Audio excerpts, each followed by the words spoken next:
¿Qué tal amigos? ¿Cómo están? Bienvenidos al canal del Evangelio donde aprendes y compartes. Soy Andrés Neira y estamos en este conversatorio, como le dicen ahora, y tengo el gusto de tener a mi hermano, el señor y primo también, Miguel Orellana. ¿Cómo estás, Miguel?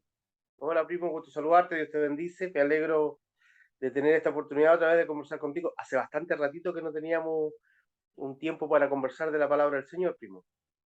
Claro, y estábamos, tú tienes una agenda bien ocupada y yo también trataba de coordinar y decía, bueno, ¿cuándo se nos va a dar la oportunidad? Pero el otro día salió un tema porque nosotros quizás no grabamos tan seguidos juntos, pero conversamos mucho de la palabra del Señor. Estamos siempre Hablamos intercambiando bastante, cosas, sí, hablamos bastante.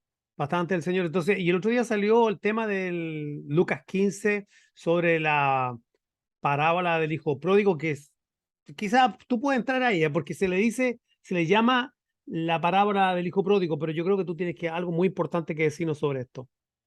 Sí, bueno, tú mejor que nadie sabe que los títulos o los subtítulos de nuestras Biblias fueron puestos de manera humana con una muy buena intención, Ujú. pero muchos de estos títulos están mal puestos, muchos de estos títulos están mal, separando mal los párrafos. Originalmente la Biblia no tenía ni títulos, ni versículos, ni capítulos. Ajá, Y uno de los problemas que tiene justamente que la persona que tradujo o que intentó colocarle título a los párrafos le puso nombre bajo un criterio muy personal que no siempre llenan realmente lo que el pasaje dice. ujú, Y en este caso justamente la parábola no es la parábola del hijo pródigo, es la parábola de un padre que tiene dos hijos y pierde uno. ujú. Porque el protagonista central, por decirlo de alguna manera, es el padre que perdona al hijo. Claro. Entonces, Pero fíjate, pero mira lo que tú estás diciendo, algo tan interesante porque hoy día o sea, la interpretación común es la siguiente. Todo se centra en el hijo malo, en el que claro, se va.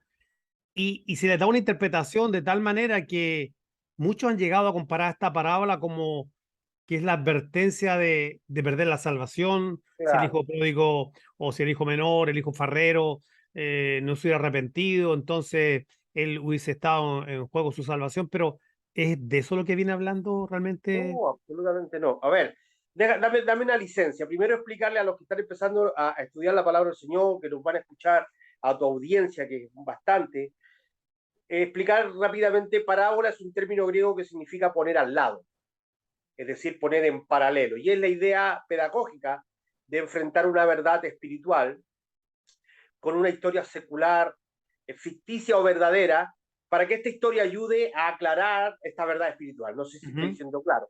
ujú, ujú. Eh, Ahora, también debo decir de pasadita que Jesús no solo usó las parábolas para aclarar verdades del reino, sino también para ocultar verdades. Es interesante cuando ya por allá, por Mateo capítulo 13, verso 13, los discípulos le dicen, Señor, ¿por qué le hablas a la gente en parábolas? Y él le dice, porque a ustedes, es decir, los 12, se les ha concedido entender los misterios del reino, a ellos no. Entonces tú puedes ver que las parábolas no solamente sirven para aclarar, sino también para esconder. Ujú. Eh, y las parábolas tienen una particularidad muy especial cuando se trata de interpretación hermenéutica, que tienen una sola verdad central, primo. Y eso es lo que mucha gente confunde. Al tener una sola verdad central, hay que buscarle cuál es para dónde está apuntando la parábola específicamente. Y eso es. Eso es todo. Lo que hacemos, la tentación, y me incluyo, la tentación que sentimos al interpretar parábolas, es en los colores, en los detalles, en las figuras de la parábola, encontrar verdades espirituales que la parábola no tiene. Alegorizarla. Correcto, ese es el término correcto, alegorizar. Y entonces de ahí pueden aparecer cuestiones tremendas. Pues, déjame darte un ejemplo cortito que yo he escuchado durante mis años de ministerio, de cristiano. Por ejemplo, la parábola del buen samaritano, ¿verdad?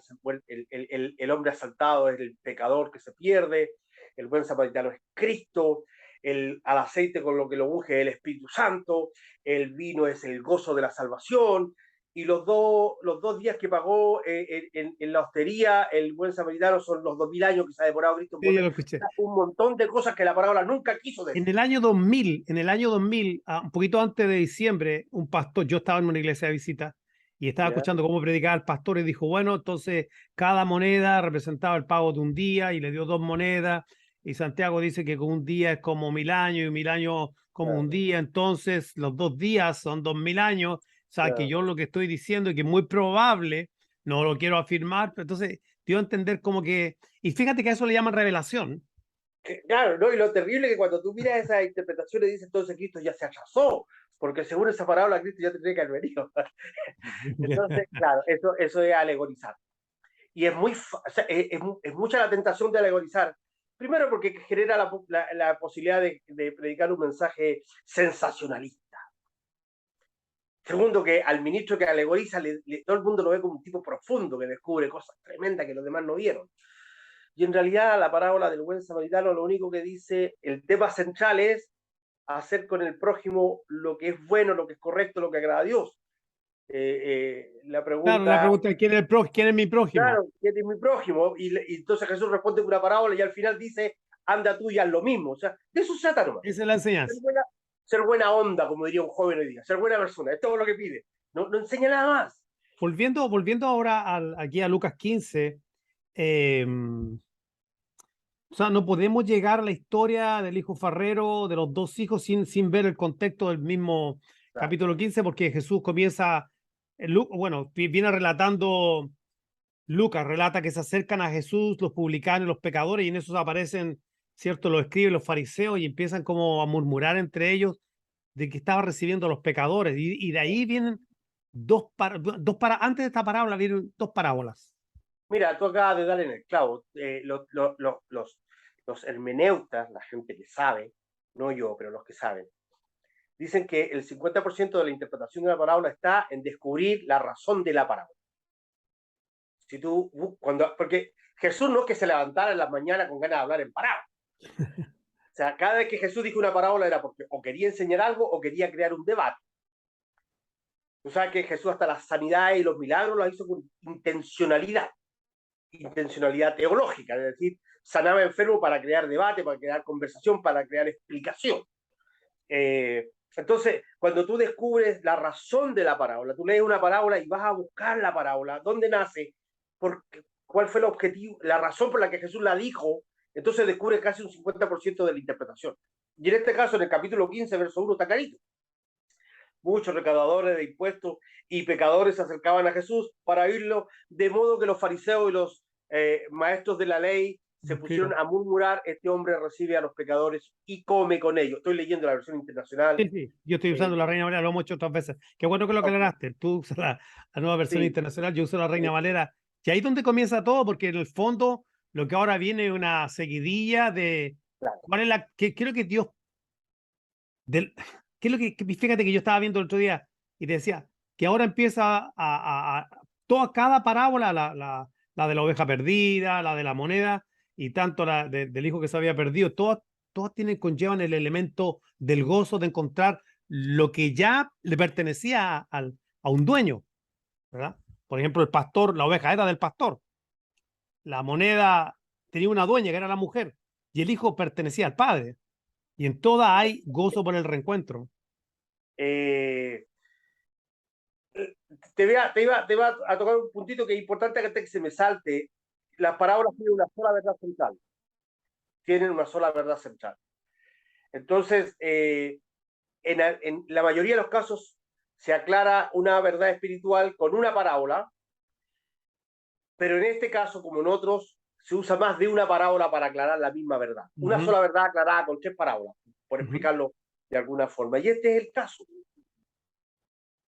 Entonces, entonces yendo ya, bueno, ya la primera parábola son las 99 que deja a un lado, va a buscar la que está perdida, se la lleva en sus hombros, se goza. Viene la segunda parábola de la mujer que tiene 10 dracmas, ¿verdad? Y entonces pierde una, enciende la lámpara, la busca, cuando ya la encuentra, entonces hay gozo, pero hay dos cosas que están en común, tanto la parábola, como se llama, de la oveja perdida, como la de la dracma.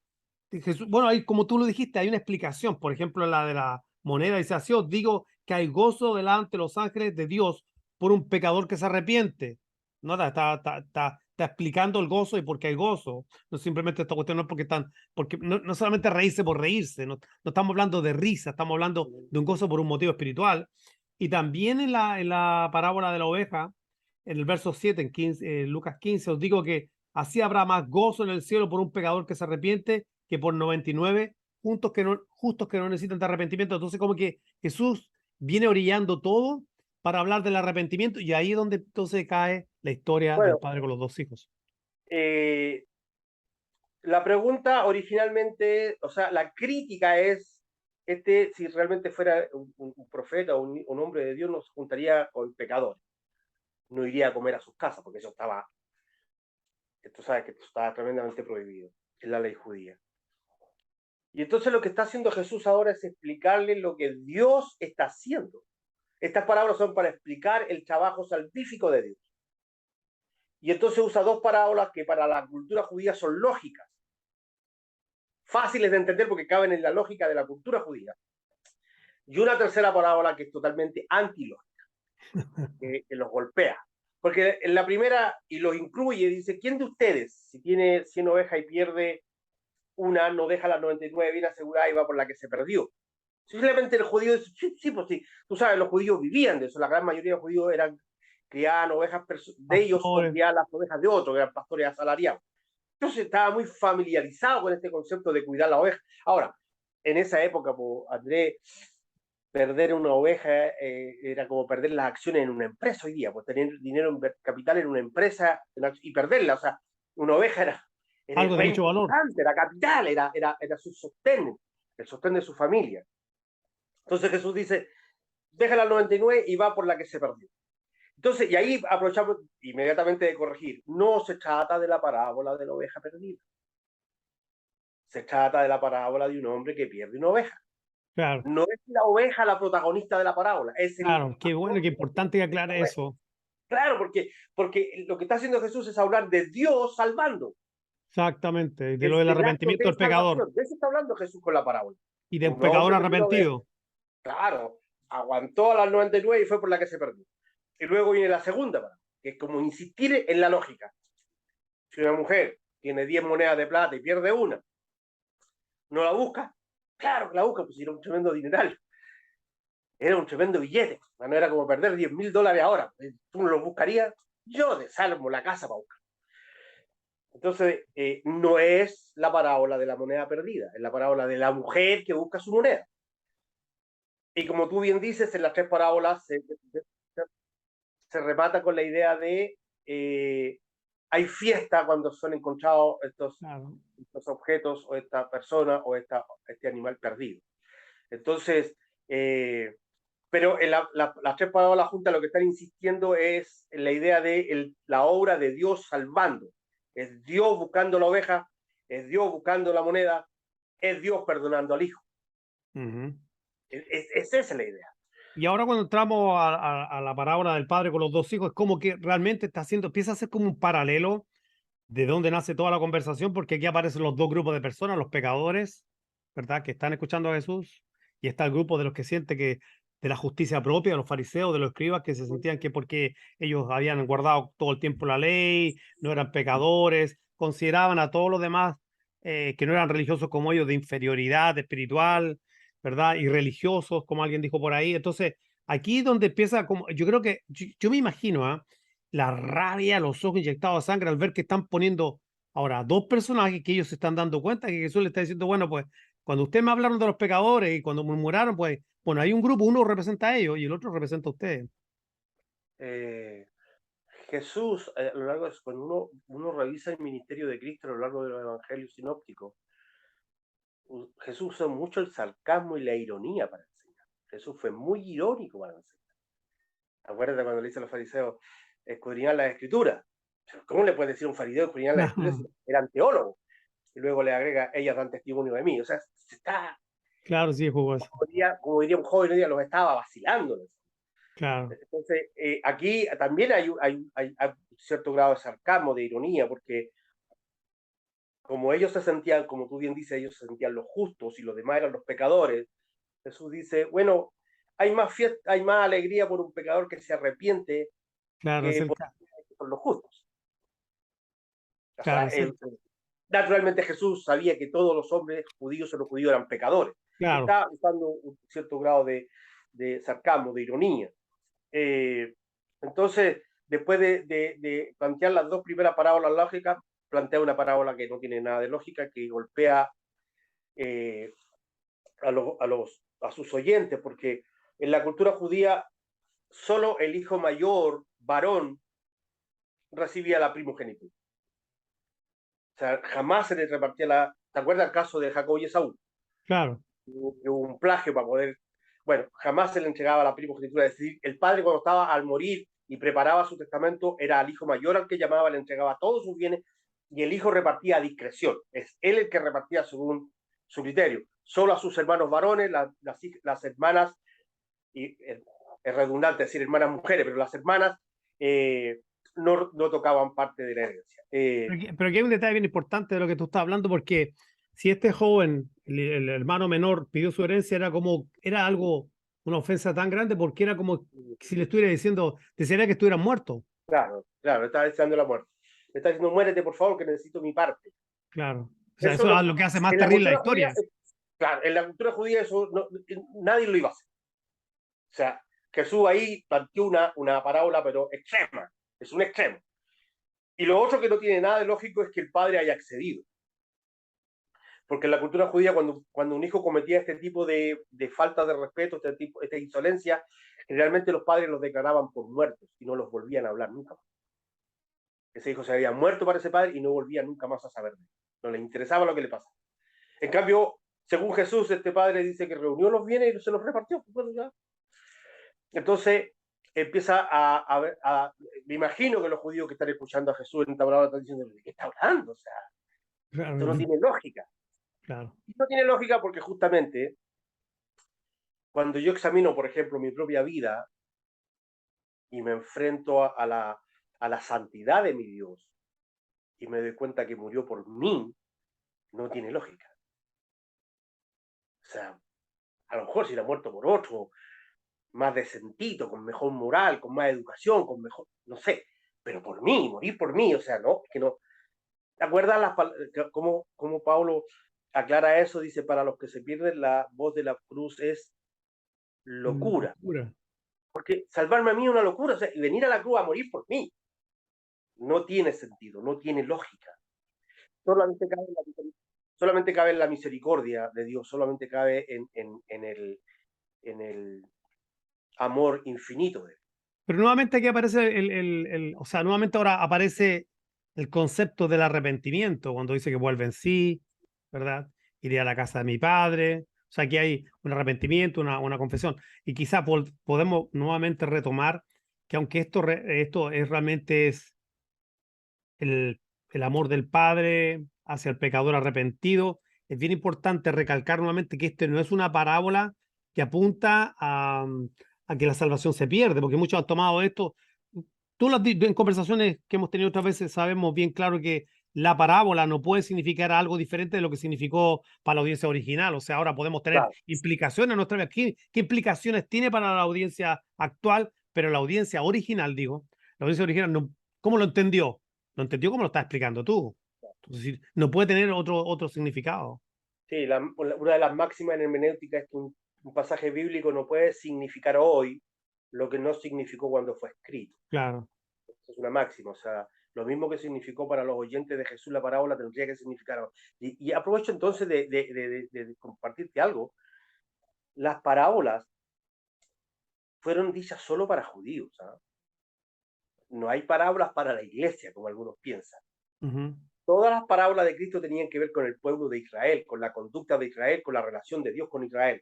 Ujú. La higuera que da frutos, Israel, Ujú. el viñedo. Bueno, Claro, cuando dice la primera, ¿no? El sembrador salió a sembrar, está hablando de él. Él es el claro, sembrador que sale a sembrar y la semilla cayó en diferentes tipos de claro. tierra, que es Israel en ese momento durante el periodo de su ministerio. Entonces, ahora, nosotros, gracias a que el Espíritu Santo ha conservado las parábolas para nosotros en la Escritura, nosotros sacamos verdades tremendamente Claro, profundas. lo que pasa es que ahora viene la otra parte. O sea, lo primero es qué significó, no qué Claro, significa, qué significó. Y lo segundo, qué implicaciones tiene en nuestra vida. Y ahí está diferente. ¿Qué claro. implicaciones tiene esto? De pronto hay cosas que son culturales que no tienen implicaciones para nosotros, pero podemos siempre aprender algo. Y cuando tú dices eso, bueno, está dentro, bueno, de hecho comienza así, esto comienza con un cuadro de gente judía, ¿verdad? Los fariseos, los escribas, estos pecadores, estos publicanos. Y entonces esta es una parábola ante la cruz, por lo cual no puede estar significando pérdida de salvación. No, no, de ninguna manera. De ninguna manera. ¿Cuál es el punto central de la parábola? O sea, ya hemos hablado de gozo, arrepentimiento. Realmente, ¿cuál es el punto central? Que vino gente como yo. ¿Por qué comes con pecadores? Porque Dios está salvando a esa gente. Ya, Fíjate, hay un detalle que a lo mejor habría que tomar en cuenta, que coinciden en estas tres parábolas. La oveja que se perdió tenía dueño. La moneda que se perdió tenía dueña. Y el hijo rebelde tenía padre. claro. No dice la parábola que el pastor de ovejas salió por los montes, por los collados, a ver si encontraba alguna parábola, alguna oveja perdida. Dice que fue a buscar su oveja. Ahora, yo voy a especular, no está en el texto. ¿Se habrá encontrado con otras ovejas perdidas? Lo más probable. Pero él fue por la de él. La mujer no buscó, no se puso a limpiar la casa a ver si encontraba alguna moneda.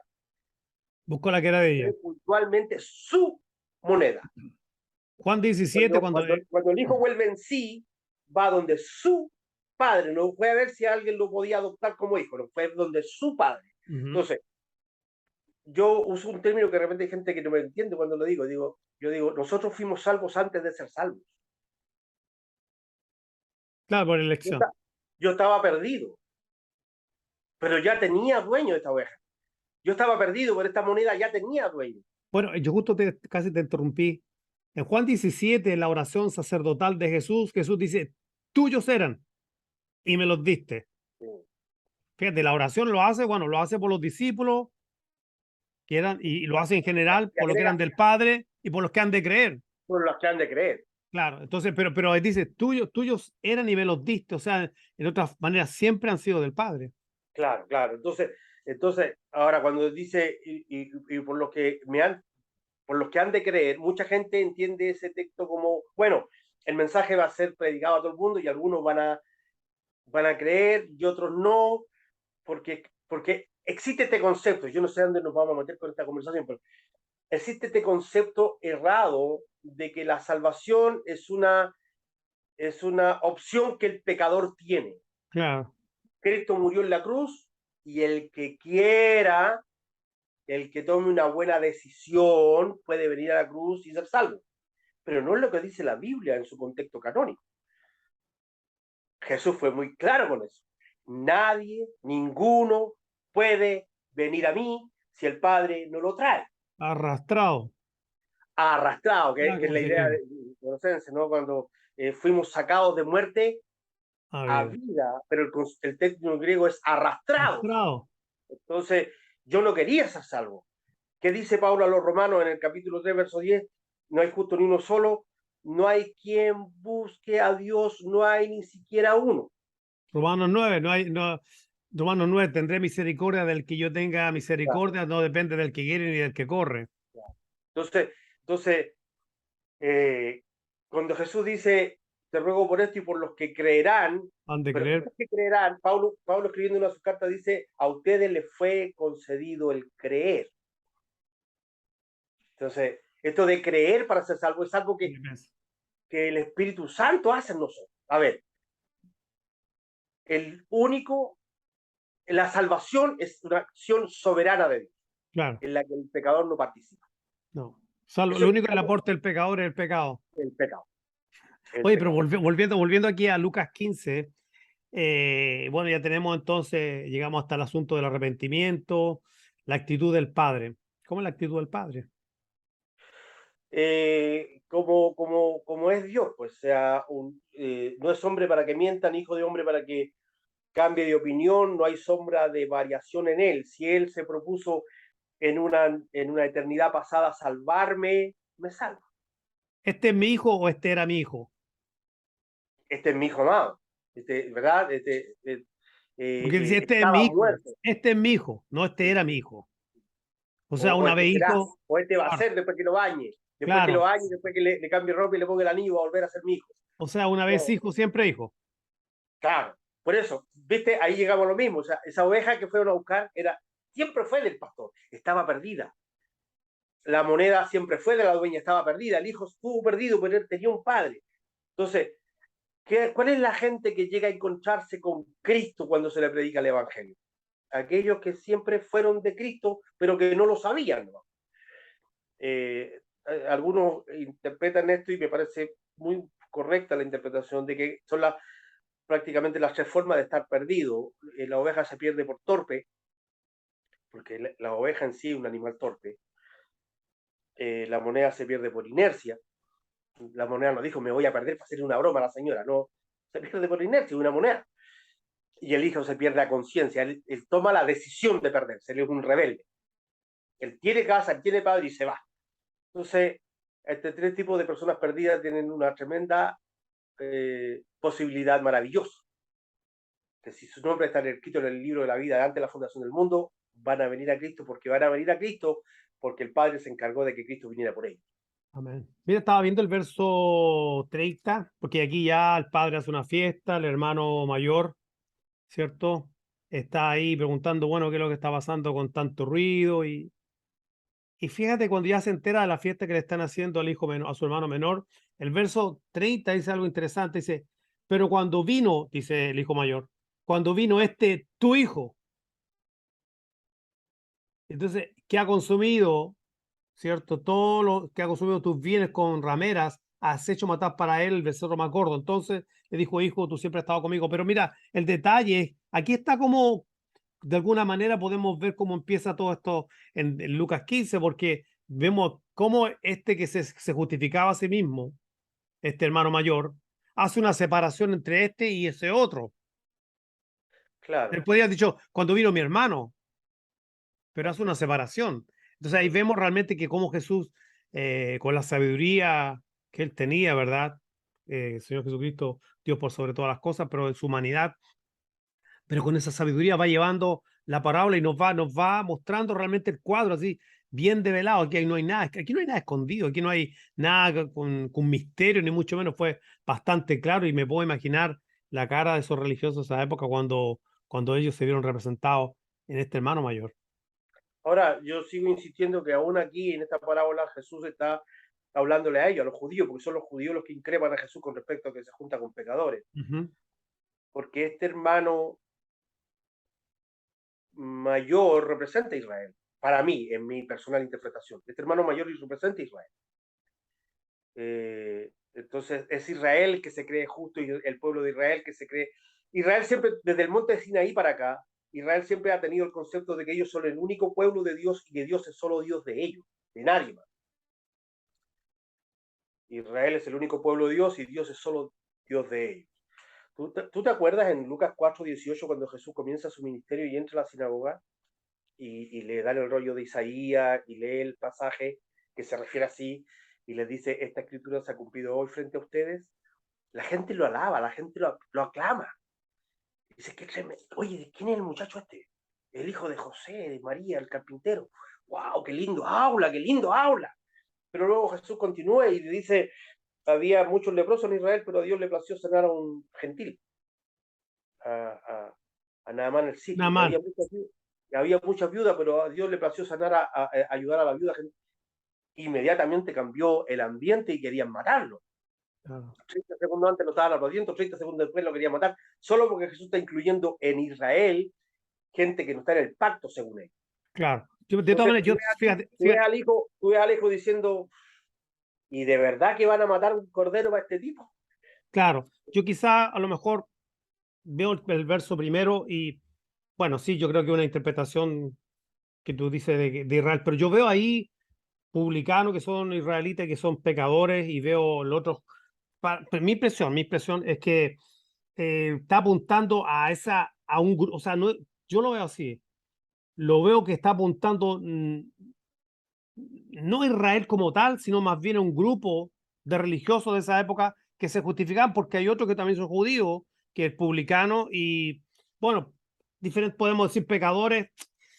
eh, yo no lo veo como gentiles, no veo que sean gentiles. No, estuve buscando un par de comentarios por ahí y aparentemente hace una referencia a Lucas 14:21, donde ellos menospreciaban a la gente que no era como ellos, en fin. Pero sin embargo, veo todos judíos, unos que se creen superiores a otros que son sus propios hermanos.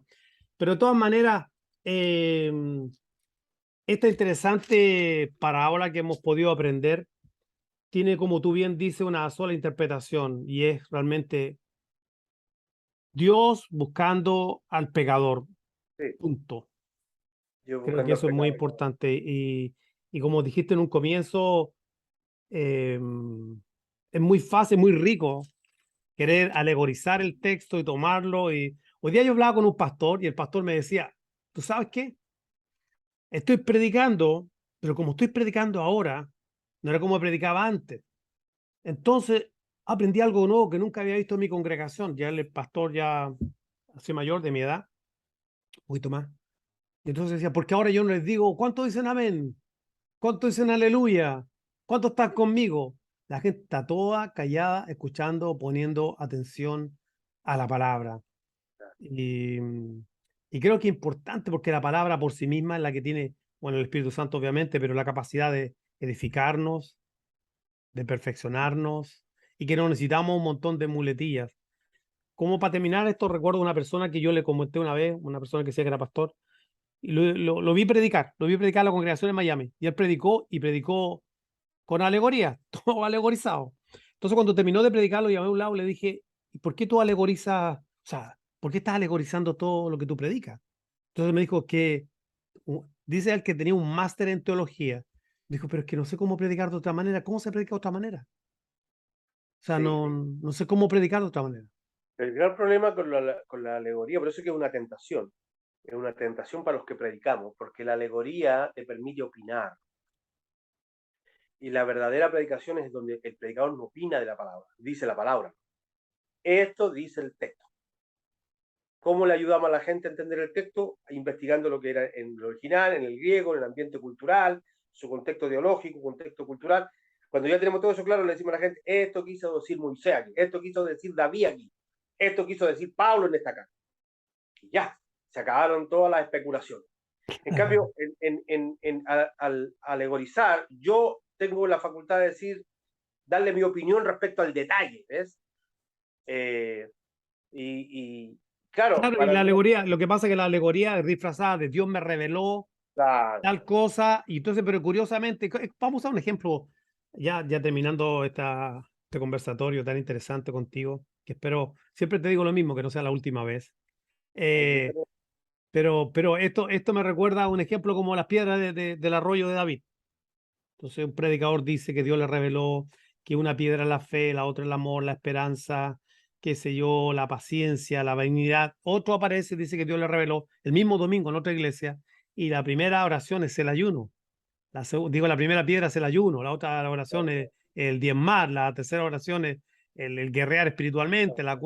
Entonces, nos damos cuenta que disfrazan de revelación lo que ya es, porque la verdad que primeramente la Biblia es Dios revelado, Dios revelado. claro. Ahí está la revelación. Iluminación, otro tema que quizás podamos conversar otro día, Sí, pero la diferencia entre revelación e iluminación e inteligencia sería muy bueno conversarlo algún día. quiero conversáramos, ¿verdad? Y lo que es inspiración y qué es lo que ha inspirado. Si hay hombres inspirados o realmente, si hubo hombres inspirados o solamente la palabra inspirada y hubo hombres movidos por el Espíritu Santo a escribir la palabra, sería un tema fantástico que podríamos Sí. tener la próxima vez. Por eso que lo importante en estas conversaciones es tratar de aportar todo lo que podamos ayudar a la iglesia para que la iglesia se eduque, porque la única función, o sea, tú recién estabas dando un ejemplo con respecto a ese pastor que dice que ya no le dice a la gente cuántos dicen amén. Nosotros no nos podemos subir al púlpito con la intención de impresionar a la gente ni de conseguir aplausos. No somos artistas, no somos estrellas. Nos venimos a contar un show. Nosotros cuando nos subimos a la cátedra y abrimos el santo libro es para que la iglesia sea edificada. Claro, delante de Dios y de parte de Dios. Claro, claro, la iglesia tiene que ser edificada. Y yo debo sentirme honrado de que Dios me use para edificar el cuerpo de Cristo y en medio de esa edificación edificarme yo también. Claro, exacto. Pero no puedo abrir la Biblia y voy a predicar esto, porque con esto sí que los vuelvo loco, con esto sí que los voy a dejar con la boca abierta. Eso es Pero lo denso. pudiera ser también, pudiera ser que también, no solamente, o sea, pudiera ser que de pronto cayéramos en la tentación de ir al púlpito y entonces querer mostrar erudición y la palabra del griego y también podemos caer en ese extremo y no comunicar nada porque finalmente la gente no va a entender nada. Entonces Sí, debemos estar bien es bien muertos. importante para los pastores, Leer. sobre todo, separar lo que es un estudio bíblico de lo que es un sermón del día domingo. Claro. Eso es para ti, eso es para mí. El griego es Claro. para ti, el griego es El, para mí. el- el respaldo teológico lo debo manejar yo. A la iglesia yo le Claro. debo tratar de simplificar el mensaje para que lo entienda y lo pueda digerir. Pero bueno, es que es toda una ciencia interpretar, la verdad. Pero Hoy esto da para otro programa. sí, sí, sí, se pone bueno, ¿ah? Sí, Se pone muchas bueno. gracias. Oye, te quiero dar las gracias por este tiempo, que yo sé que tú eres un hombre bien ocupado y te doy Gracias a las ti. gracias por todo lo que nos has compartido, que ha sido de mucha edificación. He aprendido mucho escuchándote, te escucho siempre y hay una mutua edificación. Así que doy gracias, Señor, por tu vida. No, al contrario, muchas gracias por tomar en cuenta mi vida para compartir con los hermanos que te siguen y espero que lo podamos seguir haciendo. Tú estás en Missouri. Sí, sí, estoy en la ciudad de Winesville, Missouri, Bueno, ya desde aquí llevo entonces casi un no año. estamos a unas cuantas horas en avión, pero de aquí de Fort Myers, el canal del Evangelio, doy gracias al Señor por haber tenido al pastor Miguel Orellana, quien es mi primo también, ministro del Señor. Y gracias a ustedes, por favor, antes de irse solamente, denle like al video, dejen algún comentario y compártanlo en las redes para que sea de edificación para otros. Nos vemos la próxima vez, si Dios quiere. Dios les bendiga. ¿Qué tal? ¿Cómo están? Soy Andrés Neira, fundador del canal del Evangelio donde aprendes y compartes y de Soli Deo Gloria International. Y quisiéramos aprovechar de extenderle la amable invitación a que nos puedan apoyar. ¿Cómo puedes hacerlo? Bien fácil. Aquí abajo en la descripción del video, al lado del dedo de like, tú vas a encontrar un corazón que dice thanks o gracias. Si tú le das un clic, vas a ver varias alternativas donde tú puedes hacer una donación segura al canal del Evangelio. También tenemos nuestra página en Patreon. Búscanos por Soli Deo Gloria International. Desde ya le damos las gracias a Dios por su apoyo. No te olvides, en el canal del Evangelio decimos Soli Deo Gloria porque solo le damos la gloria al Señor.